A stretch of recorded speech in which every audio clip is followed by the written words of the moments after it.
Hello ਦੋਸਤੋ, EH Moga ਤੇ ਤੁਹਾਡਾ ਸਵਾਗਤ ਹੈ। ਜਿਵੇਂ ਕਿ ਤੁਸੀਂ ਜਾਣਦੇ ਹੋ, ਮੇਰਾ ਨਾਮ ਹੈ JS ਤੇ ਅੱਜ ਆਪਾਂ ਸ਼ੁਰੂ ਕਰਦੇ ਹਾਂ ਸਾਡੀ ਸੈਕੰਡ ਵੀਡੀਓ ਲੈਸਨ ਨੰਬਰ 2 ਈ ਬੇਸਿਕ ਦਾ ਜਿਹੜਾ ਦੂਸਰਾ ਭਾਗ ਹੈ। ਲੈਸਨ ਨੰਬਰ 2 ਮਤਲਬ ਕਿ ਭਾਗ ਦੂਜਾ, ਲੈਸਨ ਦੂਜਾ, ਪਾਠ ਦੂਜਾ। ਤੇ ਆਪਾਂ ਅੱਜ ਸਿੱਖਣਾ ਹੈਗਾ ਜਿਹੜਾ ਹੈ ਸਾਡੀ ਗ੍ਰਾਮਰ ਦਾ ਇੱਕ ਪਾਰਟ ਆ ਜੋ ਕਿ ਬਹੁਤ ਜ਼ਰੂਰੀ ਹੈ, ਏ ਐਂਡ ਦਾ। ਜਿਹਨੂੰ ਅਸੀਂ ਅੰਗਰੇਜ਼ੀ ਦੇ ਵਿੱਚ ਆਰਟੀਕਲ ਨਾਲ ਸੰਬੋਧਨ ਕਰਦੇ ਹਾਂ, ਆਰਟੀਕਲ ਬੋਲਦੇ ਹਾਂ, ਜਿੱਦਾਂ ਇੱਥੇ ਲਿਖਿਆ ਹੋਇਆ ਆਰਟੀਕਲ। ਤੇ ਆਪਾਂ ਅੱਜ ਸਿੱਖਣਾ ਹੈਗਾ use of A N and ਦੀ ਜਾਂ ਦਾ। ਤੇ ਇਹਨੂੰ ਦਾ ਬੋਲਦੇ ਹੈਗੇ, ਇਹਨੂੰ ਦੀ ਬੋਲਦੇ ਆ। ਇਹਦੀ ਵਰਤੋਂ ਕਰਨੀ ਅੱਜ ਆਪਾਂ ਸਿੱਖਣੀ ਆ। ਤੇ ਸਾਡੇ ਕੋਲੇ ਪਹਿਲਾ ਵਰਡ ਹੈਗਾ ਦਾ ਜਾਂ ਦੀ ਬੋਲਦੇ, ਕਈ ਲੋਕ ਇਹਨੂੰ ਪ੍ਰੋਨਾਊਂਸ ਕਰਦੇ ਆ। ਹੋ ਸਕਦਾ ਮੇਰੀ ਪ੍ਰੋਨਾਊਂਸੀਏਸ਼ਨ ਕਰਨ ਦੇ ਵਿੱਚ ਥੋੜਾ ਡਿਫਰੈਂਸ ਹੋਵੇ, ਤੁਸੀਂ ਇਹਨੂੰ ਦਾ ਜਾਂ ਦੀ ਜਿਵੇਂ ਵੀ ਪ੍ਰੋਨਾਊਂਸ ਕਰਦੇ ਹੋ ਆਪਣੇ ਹਿਸਾਬ ਨਾਲ ਕਰ ਲੈਣਾ। ਦਾ ਸ਼ਬਦ ਦੀ ਵਰਤੋਂ ਅੰਗਰੇਜ਼ੀ ਭਾਸ਼ਾ ਵਿੱਚ ਆਰਟੀਕਲ ਦੇ ਤੌਰ ਤੇ ਕੀਤੀ ਜਾਂਦੀ ਹੈ। ਤਾਂ ਆਪਾਂ ਇਹਨੂੰ ਐਜ਼ ਏ ਆਰਟੀਕਲ ਯੂਜ਼ ਕਰਦੇ ਹਾਂ। ਦਾ ਕਿੰਨਾ ਗੱਲਾਂ ਲਈ ਯੂਜ਼ ਹੁੰਦਾ ਆਰਟੀਕਲ? ਇਹ ਆਰਟੀਕਲ ਦੇ ਤੌਰ ਤੇ ਕੀਤੀ ਜਾਂਦੀ ਹੈ। ਇਸ ਦੀ ਵਰਤੋਂ ਵਾਕ ਵਿੱਚ ਕਿਸੇ ਖਾਸ ਨਾਮ ਲਈ ਕੀਤੀ ਜਾਂਦੀ ਹੈ। ਨਾਮ ਮਤਲਬ ਨਾਮ, ਨਾਮ ਤੋਂ ਭਾਵ ਆ ਨਾਮ, ਜਿਹੜਾ ਕਿਸੇ ਦਾ ਵੀ ਨਾਮ ਹੁੰਦਾ, ਜਿਵੇਂ ਮਨਮੋਹਨ ਸਿੰਘ ਹੈ, ਗੁਰਦਾਸ ਮਾਨ ਹੈ। ਇਹਨਾਂ ਜਿਹੜੇ ਆਪਾਂ ਇੱਕ ਨਾਮ, ਮੇਜ ਹੈ, ਕੁਰਸੀ ਹੈ, ਸਾਰੇ ਨਾਮ ਆ ਕਿਸੇ ਵਸਤੂ ਦੇ ਜਾਂ ਕਿਸੇ ਵਿਅਕਤੀ ਦੇ, ਤੇ ਉਹਨਾਂ ਲਈ ਇਹਨਾਂ ਦੀ ਵਰਤੋਂ ਕੀਤੀ ਜਾਂਦੀ ਹੈ। ਜਿਵੇਂ ਸਾਡੇ ਕੋਲ ਆਪਾਂ ਐਗਜ਼ਾਮਪਲ ਲੈ ਲੈਂਦੇ, ਮਨਮੋਹਨ ਸਿੰਘ ਹੈ ਤਾਂ ਮਨਮੋਹਨ ਸਿੰਘ ਜੋ ਸੀਗੇ ਸਾਡੇ ਐਕਸ ਪ੍ਰਾਈਮ ਮਿਨਿਸਟਰ ਸੀਗੇ, ਆਪਾਂ ਉਹਨਾਂ ਦੀ ਗੱਲ ਕਰ ਰਹੇ ਹਾਂ। ਤਾਂ ਉਹ ਇੱਕ ਨਾਮ ਸੀ ਮਨਮੋਹਨ ਸਿੰਘ। ਹੁਣ ਉਹ ਸਾਡੇ ਐਕਸ ਪ੍ਰਾਈਮ ਮਿਨਿਸਟਰ ਸੀਗੇ, ਖਾਸ ਬੰਦੇ ਸੀ, ਇਸ ਕਰਕੇ ਆਪਾਂ ਉਹਨਾਂ ਲਈ ਯੂਜ਼ ਕੀਤਾ the Manmohan Singh is our prime minister. ਤੇ ਆਪਾਂ ਇਹਦੇ ਅੱਗੇ ਕੀ ਲਗਾਤਾ? ਦਾ ਜਾਂ ਦੀ। ਇਹਨੂੰ ਤੁਸੀਂ ਕੁਝ ਵੀ ਬੋਲ ਸਕਦੇ ਹੋ, ਆਪਣੇ ਹਿਸਾਬ ਨਾਲ ਦੀ ਪ੍ਰੋਨਾਊਂਸੀਏਸ਼ਨ ਕਰ ਸਕਦੇ ਹੋ, ਦਾ ਜਾਂ the. The Manmohan Singh is our prime minister. ਤੇ ਮਨਮੋਹਨ ਸਿੰਘ ਸਾਡੇ ਕੀ ਆ? ਪ੍ਰਾਈਮ ਮਿਨਿਸਟਰ ਆ। ਤਾਂ ਇਹ ਖਾਸ ਨਾਮ ਹੋਣ ਕਰਕੇ, ਮਤਲਬ ਕਿਸੇ ਖਾਸ ਬੰਦੇ ਵਿਅਕਤੀ ਦਾ ਨਾਮ ਹੋਣ ਕਰਕੇ ਇਹਦੇ ਅੱਗੇ ਆਪਾਂ ਦਾ ਲਗਾ ਲਵਾਂਗੇ। ਤਾਂ ਸਾਡੇ ਕੋਲ ਸੈਕੰਡ ਵਾਕ ਦੇਖੋ, Gurdas Maan is a good singer. ਤਾਂ ਆਪਾਂ ਇਹਦੇ ਅੱਗੇ ਦਾ ਲਗਾਇਆ, ਦਾ Gurdas Maan is a good singer. ਤੇ ਇਸ ਕਰਕੇ ਇਹਦੇ ਅੱਗੇ ਆਪਾਂ ਯੂਜ਼ ਕਰ ਲਿਆ ਦਾ, ਕਿਉਂਕਿ ਖਾਸ ਨਾਮ। ਤੇ ਜੇ ਕਿਸੇ ਖਾਸ ਸਿਟੀ ਦਾ ਨਾਮ ਹੋਵੇ, ਉੱਥੇ ਵੀ ਦੋਸਤੋ ਉਹਦੇ ਅੱਗੇ ਦਾ ਜਾਂ ਦੀ ਦਾ ਵਰਤੋਂ ਕੀਤੀ ਜਾਂਦੀ ਆ। ਜਿਵੇਂ ਮੰਨ ਲਓ ਕੋਈ ਵੀ ਸਿਟੀ ਜੋ ਬਹੁਤ ਫੇਮਸ ਆ, ਦੀ ਜਲੰਧਰ, ਦੀ ਅੰਮ੍ਰਿਤਸਰ। ਅੰਮ੍ਰਿਤਸਰ ਪੰਜਾਬੀਆਂ ਲਈ ਖਾਸ ਇੱਕ ਜਿਹੜਾ ਸ਼ਹਿਰ ਆ, ਤਾਂ ਆਪਾਂ ਉਹਦੇ ਲਈ ਦੀ ਅੰਮ੍ਰਿਤਸਰ ਲਾਵਾਂਗੇ, ਕਿਉਂਕਿ ਪਵਿੱਤਰ ਸ਼ਹਿਰ ਹੈ। ਜਾਂ ਦੀ ਵਾਰਾਣਸੀ। ਤਾਂ ਜਦੋਂ ਆਪਾਂ ਸੈਂਟੈਂਸ ਬਣਾਉਣੇ ਆ ਜਿਹੜੇ ਖਾਸ ਹੁੰਦੇ ਆ, ਉਹਨਾਂ ਲਈ ਅਸੀਂ ਦਾ ਦੀ ਵਰਤੋਂ ਕਰਦੇ ਹਾਂ। ਤੇ ਅੱਗੇ ਆਪਾਂ ਚੱਲਦੇ ਹਾਂ ਨੈਕਸਟ। ਅੱਗੇ ਆਪਾਂ ਸਿੱਖਦੇ ਹਾਂ ਐਨ ਦੀ ਵਰਤੋਂ ਕਿਵੇਂ ਕਰਦੇ ਆ। ਅੱਜ ਆਪਾਂ ਸ਼ੁਰੂ ਕਰਦੇ ਹਾਂ ਐਨ ਦੀ ਵਰਤੋਂ। ਤੇ ਜੇ ਅਸੀਂ ਇੱਕ ਲਿਖਣਾ ਹੋਵੇ ਤੇ ਅਸੀਂ ਉਹਦੇ ਲਈ 1 ਯੂਜ਼ ਕਰਦੇ ਸੀ, ਜਾਂ ਫਿਰ ਉਹਦੀ ਜਗ੍ਹਾ ਤੇ ਮੈਂ ਤੁਹਾਨੂੰ ਸਿਖਾਇਆ ਸੀਗਾ ਕਿ ਅਸੀਂ ਏ ਯੂਜ਼ ਕਰਨਾ। ਤੇ ਸਾਡੇ ਕੋਲ ਇੱਕ ਨਵਾਂ ਵਰਡ ਆ ਗਿਆ ਐਨ, ਤੇ ਉਹਦਾ ਮਤਲਬ ਵੀ ਇੱਕ ਹੁੰਦਾ, ਪਰ ਇਹਦੀ ਵਰਤੋਂ ਉਹਨਾਂ ਨਾਲੋਂ ਵੱਖਰੀ ਆ। ਤੇ ਉਹ ਕਿਵੇਂ ਆ, ਉਹ ਆਪਾਂ ਜਾਣਦੇ ਹਾਂ। ਤਾਂ ਇੱਕ ਦੀ ਵਰਤੋਂ ਵਾਕ ਵਿੱਚ ਇੱਕ ਵਸਤੂ ਜਾਂ ਵਿਅਕਤੀ ਨੂੰ ਦਰਸਾਉਣ ਲਈ ਕੀਤੀ ਜਾਂਦੀ ਹੈ। ਇੱਕ ਵਿਅਕਤੀ ਜਾਂ ਵਸਤੂ ਆ ਜਾਏ ਤਾਂ ਉਹਦੇ ਨਾਲ ਐਨ ਦੀ ਵਰਤੋਂ ਕਰਨੀ ਹੈ, ਪਰ ਕਿੱਥੇ ਕਰਨੀ ਹੈ ਉਹ ਆਪਾਂ ਦੇਖਦੇ ਹਾਂ। ਪਰ ਇਸ ਦੀ ਵਰਤੋਂ ਸਿਰਫ ਵਾਕ ਵਿੱਚ AEIOU ਵਾਲੇ ਅੱਖਰਾਂ ਨਾਲ ਸ਼ੁਰੂ ਹੋਣ ਵਾਲੇ ਸ਼ਬਦਾਂ ਤੋਂ ਪਹਿਲਾਂ ਹੀ ਕੀਤੀ ਜਾਂਦੀ ਹੈ।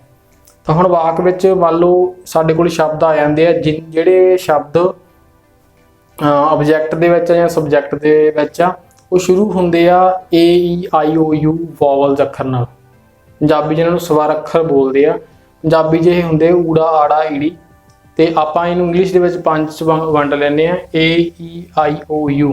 ਤੇ ਜੇ ਇਹਨਾਂ ਨਾਲ ਸਾਡਾ ਅੱਖਰ ਸ਼ੁਰੂ ਹੁੰਦਾ ਤਾਂ ਉਹ ਆਪਾਂ ਉਹਦੇ ਲਈ ਉਦੋਂ ਪਹਿਲਾਂ ਐਨ ਦੀ ਵਰਤੋਂ ਕਰਾਂਗੇ। ਜੇਕਰ ਕੋਈ ਸ਼ਬਦ ਇਹਨਾਂ ਅੱਖਰਾਂ ਨਾਲ ਨਹੀਂ ਸ਼ੁਰੂ ਹੁੰਦਾ ਤਾਂ ਐਨ ਦੀ ਵਰਤੋਂ ਨਹੀਂ ਹੁੰਦੀ। ਤੇ ਜੇ ਇਹਨਾਂ ਅੱਖਰਾਂ ਨਾਲ ਕੋਈ ਜਿਹੜਾ ਹੈਗਾ ਸ਼ਬਦ ਨਹੀਂ ਸ਼ੁਰੂ ਹੁੰਦਾ ਤਾਂ ਉਹਦੇ ਲਈ ਐਨ ਦੀ ਵਰਤੋਂ ਨਹੀਂ, ਫਿਰ ਏ ਦੀ ਹੀ ਵਰਤੋਂ ਹੁੰਦੀ ਹੈ। ਜਿਵੇਂ ਆਪਾਂ ਐਗਜ਼ਾਮਪਲ ਲੈ ਲੈਂਦੇ ਹਾਂ, ਦਿਸ ਇਜ਼ ਐਨ ਐਪਲ। ਇਹ ਇੱਕ ਸੇਬ ਹੈ। ਹੁਣ ਜਿਹੜਾ ਐਪਲ ਵਰਡ ਆ, ਤੁਸੀਂ ਸੈਂਟੈਂਸ ਦੇ ਵਿੱਚ ਦੇਖਿਆ, ਜਿਹੜਾ ਐਪਲ ਵਰਡ ਆ ਉਹਦੇ ਅੱਗੇ ਐਨ ਲਗਾਇਆ, ਕਿਉਂਕਿ ਐਪਲ ਜਿਹੜਾ ਹੈਗਾ ਉਹ ਏ ਨਾਲ ਬਣਿਆ ਹੈਗਾ, ਮਤਲਬ ਕਿ ਆਹ ਕੰਡੀਸ਼ਨ ਜਿਹੜੀ ਹੈਗੀ ਆ ਪੂਰੀ ਕਰਦਾ ਹੈਗਾ। ਤਾਂ ਆਪਾਂ ਅੱਗੇ ਐਗਜ਼ਾਮਪਲ ਦੇਖਦੇ ਹਾਂ। ਆਓ ਚੱਲਦੇ ਹਾਂ ਸਾਡੀ ਐਗਜ਼ਾਮਪਲ ਵੱਲ, ਉਦਾਹਰਨ ਵੱਲ।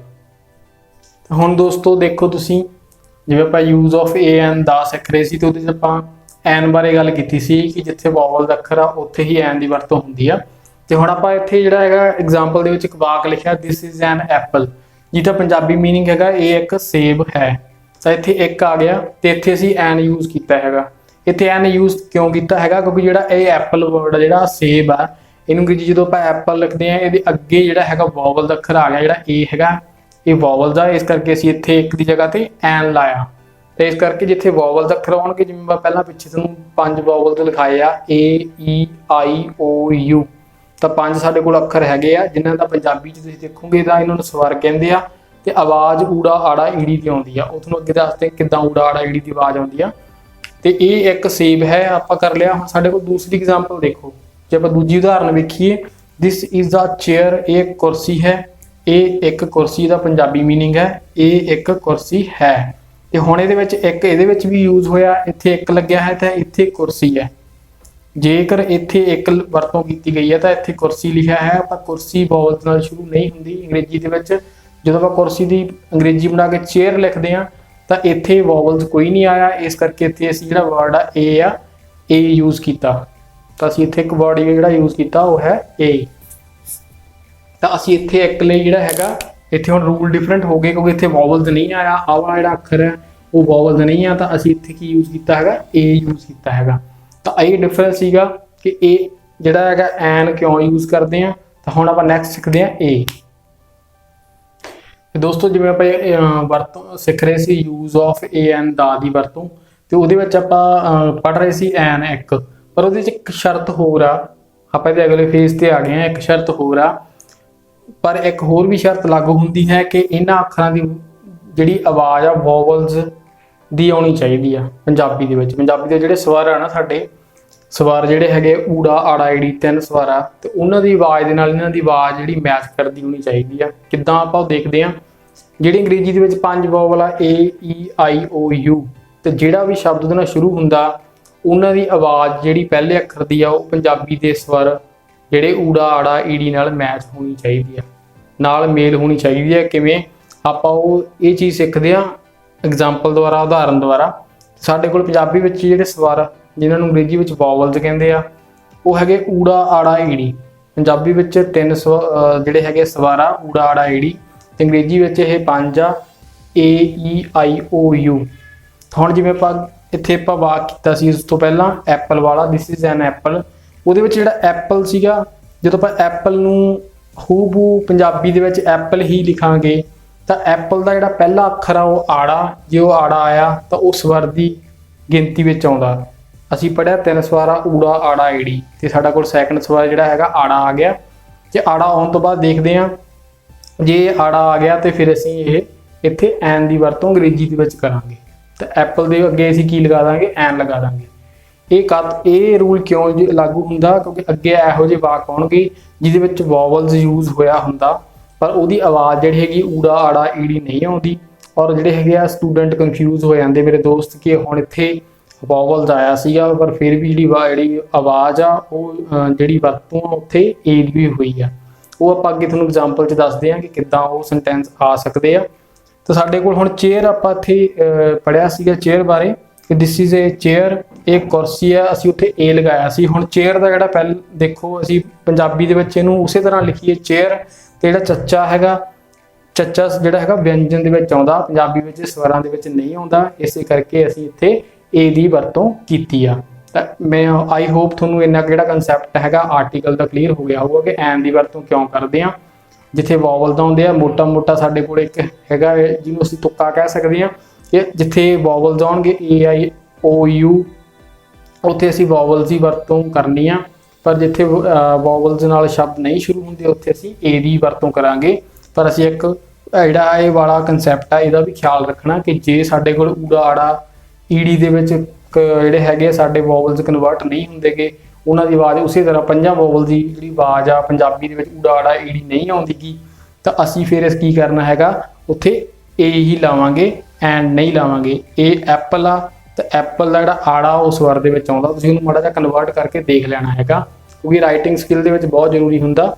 ਤਾਂ ਹੁਣ ਆਪਾਂ ਚੱਲਦੇ ਹਾਂ ਨੈਕਸਟ, ਇਹਦੀ ਐਗਜ਼ਾਮਪਲ ਲੈਂਦੇ ਹਾਂ ਅੱਗੇ ਆਪਾਂ ਕਿ ਕਿੱਦਾਂ ਜਿਹੜਾ ਹੈਗਾ ਤੁਹਾਨੂੰ ਏ ਆਈ ਓ ਯੂ ਤੋਂ ਇਲਾਵਾ ਜਿਹੜਾ ਹੈਗਾ ਉਹਨਾਂ ਦੀ ਵੋਵਲ ਦੇ ਨਾਲ ਏ ਦੀ ਵਰਤੋਂ ਕੀਤੀ ਜਾਊ। ਹੈਲੋ ਦੋਸਤੋ, ਜਿਵੇਂ ਆਪਾਂ ਪਹਿਲਾਂ ਗੱਲ ਕੀਤੀ ਸੀਗੀ ਕਿ ਇਸ ਤੋਂ ਪਹਿਲਾਂ ਜਿਹੜੀ ਆਪਾਂ ਹੁਣ ਵੀਡੀਓ ਦੇਖ ਰਹੇ ਹਾਂ ਕਿ ਉਹਦੇ ਵਿੱਚ ਜਿਹੜਾ ਹੈਗਾ ਆਪਾਂ ਇਹ ਗੱਲ ਕੀਤੀ ਸੀਗੀ ਕਿ ਜਿੱਥੇ ਜਿਹੜੇ ਹੈਗੇ ਆ ਊੜਾ ਆੜਾ ਈੜੀ ਜਾਂ ਵੋਵਲਸ ਨਹੀਂ ਆਉਂਦੇ ਹੈਗੇ, ਵੋਵਲ ਦੀ ਆਵਾਜ਼ ਨਹੀਂ ਕਨਵਰਟ ਹੁੰਦੀ, ਨਹੀਂ ਬਦਲਦੀ ਊੜਾ ਆੜਾ ਈੜੀ ਸਵਰ ਦੇ ਵਿੱਚ, ਤੇ ਜੇ ਉਹ ਕੋਈ ਹੋਰ ਆਵਾਜ਼ ਦਿੰਦੇ ਤਾਂ ਉੱਥੇ ਜਿਹੜੀ ਹੈਗੀ ਐਨ ਦੀ ਵਰਤੋਂ ਨਹੀਂ ਹੋਣੀਗੀ। ਤੇ ਉਹਦੇ ਲਈ ਆਪਾਂ ਇੱਕ ਐਗਜ਼ਾਮਪਲ ਕਰਦੇ ਹਾਂ। ਦੇਖੋ, ਜਿਵੇਂ ਸਾਡੇ ਕੋਲ ਇੱਕ ਉਦਾਹਰਨ ਹੈਗੀ ਆ, ਹੀ ਇਜ਼ ਏ ਯੂਨੀਵਰਸਿਟੀ ਪ੍ਰੋਫੈਸਰ, ਤਾਂ ਉਹ ਇੱਕ ਯੂਨੀਵਰਸਿਟੀ ਪ੍ਰੋਫੈਸਰ ਹੈ। ਪਰ ਇੱਥੇ ਹੁਣ ਤੁਸੀਂ ਦੇਖ ਸਕਦੇ ਹੋ ਕਿ ਯੂਨੀਵਰਸਿਟੀ ਆਇਆ ਹੈਗਾ, ਵੋਵਲਸ ਦੀ ਵਰਤੋਂ ਵੀ ਹੋਈ ਆ। ਯੂਨੀਵਰਸਿਟੀ ਜਿਹੜਾ ਸ਼ਬਦ ਆਇਆ ਹੈ ਵੋਵਲ ਯੂਜ਼ ਕੀਤਾ, ਪਰ ਇੱਥੇ ਅਸੀਂ ਐਨ ਦੀ ਜਗ੍ਹਾ ਤੇ ਇੱਕ ਲਾਉਣਾ, ਇੱਕ ਦੀ ਜਗ੍ਹਾ ਤੇ ਐਮ ਲਾਉਣਾ ਸੀਗਾ, ਔਰ ਇਹਦੀ ਜਗ੍ਹਾ ਤੇ ਅਸੀਂ ਏ ਦੀ ਵਰਤੋਂ ਕੀਤੀ ਆ। ਕਿਉਂ ਕੀਤੀ ਆ ਦੱਸਦੇ ਹਾਂ ਤੁਹਾਨੂੰ। ਦੇਖੋ, ਯੂਨੀਵਰਸਿਟੀ ਸਾਡੇ ਕੋਲ ਸ਼ਬਦ ਹੈਗਾ, ਯੂਨੀਵਰਸਿਟੀ ਨੂੰ ਜਦੋਂ ਆਪਾਂ ਹੂਬੂ ਉਸੇ ਤਰ੍ਹਾਂ ਹੀ, ਜਦੋਂ ਯੂਨੀਵਰਸਿਟੀ ਸ਼ਬਦ ਨੂੰ ਅਸੀਂ ਉਸੇ ਤਰ੍ਹਾਂ ਹੀ ਪੰਜਾਬੀ ਦੇ ਵਿੱਚ ਯੂਨੀਵਰਸਿਟੀ ਲਿਖਿਆ ਤਾਂ ਜਿਹੜਾ ਉਹਦਾ ਪਹਿਲਾ ਅੱਖਰ ਤੁਸੀਂ ਚੱਕ ਕੇ ਦੇਖ ਸਕਦੇ ਹੋ ਇਹੀ ਆਇਆ, ਜਿਹੜਾ ਕਿ ਵਿਅੰਜਨ ਦੇ ਵਿੱਚ ਆਉਂਦਾ, ਨਾ ਕਿ ਜਿਹੜੇ ਹੈਗਾ ਸਵਰਾਂ ਦੇ ਵਿੱਚ। ਸਵਰ ਦੇ ਵਿੱਚ ਸਿਰਫ 3 ਹੀ ਅੱਖਰ ਨੇ ਪੰਜਾਬੀ ਦੇ ਵਿੱਚ, ਊੜਾ ਆੜਾ ਅਤੇ ਈੜੀ, ਤੇ ਉਹਨਾਂ ਦੇ ਵਿੱਚ ਇਹਨਾਂ ਦਾ ਜਿਹੜਾ ਹੈਗਾ ਇਹਦੀ ਇਸ ਜਿਹੜੀ ਹੈਗੀ ਹੈ ਧਵਨੀ, ਇਹਦੀ ਆਵਾਜ਼ ਕਨਵਰਟ ਨਹੀਂ ਹੋਈ। ਏ ਆਈ ਓ ਯੂ ਹੁੰਦਾ ਤਾਂ ਉਹਨਾਂ ਵਿੱਚੋਂ ਕੋਈ ਅੱਖਰ ਜਿਹੜਾ ਕਨਵਰਟ ਹੁੰਦਾ ਹੈਗਾ ਊੜਾ ਆੜਾ ਈੜੀ ਦੇ ਵਿੱਚ, ਤੇ ਉੱਥੇ ਹੀ ਅਸੀਂ ਜਿਹੜੀ ਵਰਤੋਂ ਕਰਦੇ ਹਾਂ ਸਾਡੇ ਐਨ ਦੀ। ਤਾਂ ਹੁਣ ਅਸੀਂ ਇਹ ਕਲੀਅਰ ਕਰ ਲਿਆ ਕਿ ਇਹ ਐਨ ਦੀ ਵਰਤੋਂ ਕਿੱਥੇ ਹੋਵੇਗੀ। ਤੇ ਜਿੱਥੇ ਜੇ ਵੋਵਲਸ ਲੱਗਾ ਵੀ ਆ ਪਰ ਉਹ ਊੜਾ ਆੜਾ ਈੜੀ ਦੀ ਆਵਾਜ਼ ਨਹੀਂ ਦਿੰਦਾ ਤਿੰਨਾਂ ਅੱਖਰਾਂ ਵਿੱਚੋਂ, ਜਦੋਂ ਉਹਨੂੰ ਪੰਜਾਬੀ 'ਚ ਲਿਖ ਕੇ ਦੇਖਦੇ ਹਾਂ ਅਸੀਂ, ਤਾਂ ਅਸੀਂ ਇਹ ਲਿਖਣ ਲੱਗੇ ਮਾਈਂਡ ਦੇ ਵਿੱਚ ਕਨਵਰਟ ਕਰਕੇ ਦੇਖਣਾ ਹੈਗਾ ਕਿ ਉਹ ਊੜਾ ਆੜਾ ਈੜੀ ਦੇ ਵਿੱਚੋਂ ਕਿਸੇ ਸਵਰ ਨਾਲ ਮੈਚ ਕਰਦਾ ਜਾਂ ਨਹੀਂ ਕਰਦਾ। ਜੇ ਨਹੀਂ ਕਰਦਾ ਤਾਂ ਅਸੀਂ ਉੱਥੇ ਏ ਦੀ ਵਰਤੋਂ ਲਾਵਾਂਗੇ, ਜਿਵੇਂ ਅਸੀਂ ਐਗਜ਼ਾਮਪਲ ਦੇ ਵਿੱਚ ਇਸ ਉਦਾਹਰਨ ਦੇ ਵਿੱਚ ਲਾਈ ਆ, ਹੀ ਇਜ਼ ਏ ਯੂਨੀਵਰਸਿਟੀ ਪ੍ਰੋਫੈਸਰ, ਤੇ ਅਸੀਂ ਇੱਥੇ ਕੀ ਕੀਤਾ ਹੈਗਾ ਏ ਲਾਇਆ, ਕਿਉਂਕਿ ਇੱਥੇ ਜਿਹੜਾ ਯੂ ਆ ਉਹ ਕਨਵਰਟ ਨਹੀਂ ਹੋਇਆ। ਜੇ ਉਹ ਯੂ ਕਨਵਰਟ ਹੁੰਦਾ ਊੜਾ ਆੜੇ ਦੀ ਈੜੀ ਦੇ ਵਿੱਚੋਂ ਕਿਸੇ ਸਵਰ ਨਾਲ ਮੈਚ ਕਰਦਾ ਤਾਂ ਅਸੀਂ ਲਾਉਣਾ ਸੀ। ਹੁਣ ਏ ਦੀ ਆਵਾਜ਼ ਦੇ ਰਿਹਾ ਇੱਥੇ, ਕਿ ਅਸੀਂ ਇੱਥੇ ਵਿਅੰਜਨ ਦੇ ਤੌਰ ਤੇ ਇਹਨੂੰ ਵਰਤੋਂ ਕੀਤੀ ਆ, ਤੇ ਇਸ ਕਰਕੇ ਇੱਥੇ ਐਮ ਨਹੀਂ ਲੱਗਾ। ਤਾਂ ਇਸ ਨਾਲ ਆਪਣਾ ਜਿਹੜਾ ਐਨ ਵਾਲਾ ਕਨਸੈਪਟ ਖਤਮ ਹੁੰਦਾ। ਅੱਗੇ ਆਪਾਂ ਕਰਦੇ ਹਾਂ ਏ ਦੀ ਵਰਤੋਂ ਕਿੱਦਾਂ ਕਰਨੀ ਹੈ। ਟੂ ਪਾਠ ਦੂਜਾ, use of A N the last phase ਸਾਡਾ ਹੈਗਾ ਏ ਦੀ ਵਰਤੋਂ। ਤੇ ਏ ਦਾ ਮਤਲਬ ਅਸੀਂ ਪਹਿਲਾਂ ਹੀ ਪੜ੍ਹਿਆ ਸੀ, ਇਹਦਾ ਮਤਲਬ ਇੱਕ ਹੁੰਦਾ ਹੈ। ਤੇ ਜਿਨ੍ਹਾਂ ਸ਼ਬਦਾਂ ਦੇ ਅੱਗੇ ਐਨ ਦੀ ਵਰਤੋਂ ਨਹੀਂ ਹੁੰਦੀਗੀ ਉਹਨਾਂ ਸ਼ਬਦਾਂ ਅੱਗੇ ਏ ਦੀ ਵਰਤੋਂ ਕੀਤੀ ਜਾਂਦੀ ਹੈ। ਤਾਂ ਹੁਣ ਅਸੀਂ ਇਹ ਜਾਣ ਲਿਆ ਹੈਗਾ ਕਿ ਐਨ ਦਾ ਮਤਲਬ ਵੀ ਇੱਕ ਹੁੰਦਾ, ਏ ਦਾ ਮਤਲਬ ਵੀ ਇੱਕ ਹੁੰਦਾ, ਪਰ ਜਿੱਥੇ ਐਨ ਦੀ ਵਰਤੋਂ ਨਹੀਂ ਹੁੰਦੀ, ਮਤਲਬ ਜਿੱਥੇ ਵੋਵਲਸ ਨਹੀਂ ਆਏ ਹੁੰਦੇ, ਵੋਵਲਸ ਵਾਲੇ ਸ਼ਬਦ ਨਹੀਂ ਆਏ ਹੁੰਦੇ, ਉੱਥੇ ਫਿਰ ਜਿਹੜੇ ਦੂਸਰੇ ਸ਼ਬਦ ਹੈ ਅਸੀਂ ਉਹਨਾਂ ਲਈ ਜੇ ਇੱਕ ਦੀ ਵਰਤੋਂ ਕਰਨੀ ਹੈ। ਕਿਸੇ ਵਾਕ ਦੇ ਵਿੱਚ ਇੱਕ ਡੋਨੇਟ ਕੀਤਾ ਗਿਆ, ਇੱਕ ਦਰਸਾਇਆ ਗਿਆ, ਕਿਸੇ ਜਿਹੜੀ ਵਸਤੂ ਆ ਜਾਂ ਕਿਸੇ ਵਿਅਕਤੀ ਨੂੰ ਇੱਕ ਕਿਹਾ ਗਿਆ ਹੈਗਾ, ਤਾਂ ਉੱਥੇ ਅਸੀਂ ਫਿਰ ਏ ਦੀ ਵਰਤੋਂ ਕਰਾਂਗੇ। ਉਹਦੇ ਲਈ ਅਸੀਂ ਇੱਕ ਲੈਂਦੇ ਹਾਂ ਐਗਜ਼ਾਮਪਲ, ਇੱਕ ਉਦਾਹਰਨ ਲੈਂਦੇ ਹਾਂ। ਸਾਡੇ ਕੋਲ ਹੈਗਾ ਦੈਟ ਇਜ਼ ਏ ਬਾਲ, ਉਹ ਇੱਕ ਗੇਂਦ ਹੈ। ਇੱਥੇ ਦੈਟ ਦਾ ਮਤਲਬ ਉਹ ਹੈ, ਈਜ਼ੀ ਦਾ ਮਤਲਬ ਸ਼ਾਰਟ ਦੇ ਵਿੱਚ ਅਸੀਂ ਐਗਜ਼ਾਮਪਲ ਜਾਂ ਉਦਾਹਰਨ ਨੂੰ ਈਜ਼ੀ ਲਿਖ ਲੈਂਦੇ ਹਾਂ। ਉਹ ਇੱਕ ਗੇਂਦ ਹੈ, ਉਹ ਲਈ ਅਸੀਂ ਯੂਜ਼ ਕੀਤਾ ਦੈਟ, ਹੈ ਲਈ ਇਜ਼, ਔਰ ਗੇਂਦ ਲਈ ਬਾਲ, ਔਰ ਇਹ ਇੱਕ ਦਾ ਮਤਲਬ ਅਸੀਂ ਇੱਥੇ ਏ ਦੀ ਵਰਤੋਂ ਕੀਤੀ ਆ, ਕਿਉਂਕਿ ਸਾਡੇ ਕੋਲ ਗੇਂਦ ਦਾ ਬਾਲ ਆ, ਬੀ ਨਾਲ ਡੋਨੇਟ ਹੁੰਦੀ ਆ, ਇਹ ਕਿਸੇ ਵੀ ਵੋਵਲ ਦੇ ਵਿੱਚ ਨਹੀਂ ਆਉਂਦੀ। ਏ ਈ ਆਈ ਓ ਯੂ ਵਿੱਚੋਂ ਕੋਈ ਵੀ ਅੱਖਰ ਜਿਹੜਾ ਪਹਿਲਾ ਅੱਖਰ ਇਹਦੇ 'ਚ ਯੂਜ਼ ਨਹੀਂ ਕੀਤਾ ਗਿਆ। ਪਹਿਲਾ ਅੱਖਰ ਅਸੀਂ ਦੇਖਣਾ ਹੁੰਦਾ ਕਿ ਪਹਿਲਾ ਅੱਖਰ ਕਿਹੜਾ, ਉਹ ਵੋਵਲ ਦਾ ਜਾਂ ਸਵਰ ਆ, ਵੋਵਲ ਦਾ ਜਾਂ ਕੌਨਸੋਨੈਂਟ ਆ, ਜਿਹਨੂੰ ਅਸੀਂ ਵਿਅੰਜਨ ਨੂੰ ਜਿਹੜਾ ਹੈਗਾ ਅੰਗਰੇਜ਼ੀ ਵਿੱਚ ਕੌਨਸੋਨੈਂਟ ਕਹਿੰਦੇ ਆ। ਤੇ ਜੇ ਕੌਨਸੋਨੈਂਟ ਨਹੀਂ ਆ, ਜੇ ਉਹ ਵੋਵਲ ਦਾ, ਤਾਂ ਅਸੀਂ ਫਿਰ ਐਨ ਯੂਜ਼ ਕਰਾਂਗੇ। ਤੇ ਜੇ ਉਹ ਵੋਵਲ ਨਹੀਂ ਆ, ਤਾਂ ਜਿਵੇਂ ਇੱਥੇ ਵੋਵਲ ਨਹੀਂ ਹੈਗਾ ਤਾਂ ਅਸੀਂ ਇੱਥੇ ਏ ਦੀ ਵਰਤੋਂ ਕੀਤੀ ਆ। ਤੇ ਇਸ ਤਰ੍ਹਾਂ ਅਸੀਂ ਲੈਸਨ 2 ਦੇ ਵਿੱਚ, ਪਾਠ ਦੂਸਰੇ ਦੇ ਵਿੱਚ ਅਸੀਂ ਸਿੱਖਿਆ ਕਿ ਦਾ ਦੀ ਵਰਤੋਂ ਕਿੱਥੇ ਹੁੰਦੀ ਆ, ਜਾਂ ਇਹਨੂੰ ਅਸੀਂ ਕਹਿ ਸਕਦੇ ਹਾਂ, ਪ੍ਰੋਨਾਊਂਸ ਕਰ ਸਕਦੇ ਦੀ ਵਰਤੋਂ ਕਿੱਥੇ ਹੁੰਦੀ ਆ। ਔਰ ਫਿਰ ਉਸ ਤੋਂ ਬਾਅਦ ਅਸੀਂ ਐਨ ਸਿੱਖਿਆ ਕਿ ਐਨ ਦੀ ਵਰਤੋਂ ਕਿੱਥੇ ਹੁੰਦੀ ਆ। ਐਨ ਦਾ ਮਤਲਬ ਵੀ ਇੱਕ ਹੁੰਦਾ ਔਰ ਏ ਦਾ ਮਤਲਬ ਵੀ ਇੱਕ ਹੁੰਦਾ। ਔਰ ਲਾਸਟ ਤੇ ਅਸੀਂ ਸਿੱਖਿਆ ਕਿ ਏ ਦੀ ਵਰਤੋਂ ਕਿੱਥੇ ਹੁੰਦੀ ਆ। ਤੇ ਇਹਦੇ ਨਾਲ ਹੀ ਸਾਡਾ ਜਿਹੜਾ ਹੈਗਾ ਪਾਠ ਦੂਸਰਾ ਲੈਸਨ 2 ਇੰਗਲਿਸ਼ ਬੇਸਿਕ ਦਾ ਜਿਹੜਾ ਸਮਾਪਤ ਹੁੰਦਾ ਹੈ। ਤੇ ਜੇ ਸਾਡੀ ਵੀਡੀਓ ਚੰਗੀ ਲੱਗੀ ਹੈ ਤਾਂ ਚੈਨਲ ਨੂੰ ਸਬਸਕ੍ਰਾਈਬ ਕਰ ਲਓ, ਬੈਲ ਨੋਟੀਫਿਕੇਸ਼ਨ ਔਨ ਕਰ ਲਓ, ਵੀਡੀਓ ਨੂੰ ਲਾਈਕ ਐਂਡ ਸ਼ੇਅਰ ਕਰ ਲਓ। Keep watching EH Moga। Thank you very much.